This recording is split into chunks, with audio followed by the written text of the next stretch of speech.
Hi guys! Nako, may shopping haul tayo ulit. It's my birthday month, kaya meron tayong konting shopping haul. At mukhang nag-enjoy kayo last time na hinahagis mga bagay sa akin, kaya ulitin natin. Umpisa na natin ha. First one. Okay. So intention natin this particular haul is actually dapat puro local brands lang. Pero tayo ay mabilis mabudol, kaya this one was from Adidas and was 30% off. Huwag nyo na tanongin magkano. But I'm into jerseys right now and I love the 3 stripes for this shirt. Kaya yan ang una nating budol. Second one, guys, nakita ko lang to sa Facebook. Apparently, they're also on Shopee and TikTok. And like I said, I love jerseys right now. And they're local. It's called locker.co. I've already worn this and it's super cool, super light. 650 pesos, I think. And ayan siya. Wala siyang particular theme, pero pretty cool. Got the medium size. Next one is another locker shirt.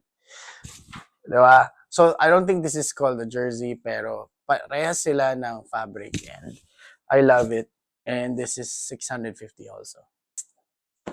Matagal akong fan nitong brand na to. It's DBTK or Don't Blame the Kids.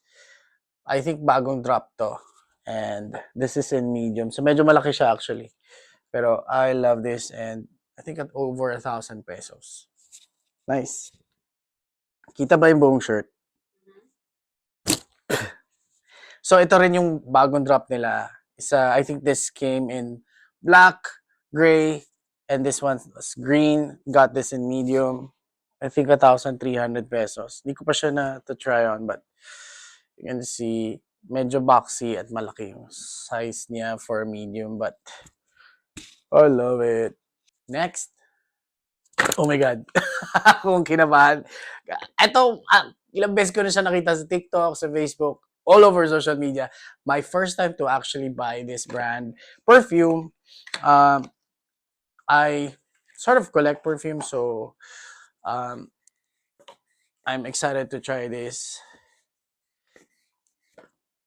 This is, I think, part of their new collection. This is called Royal.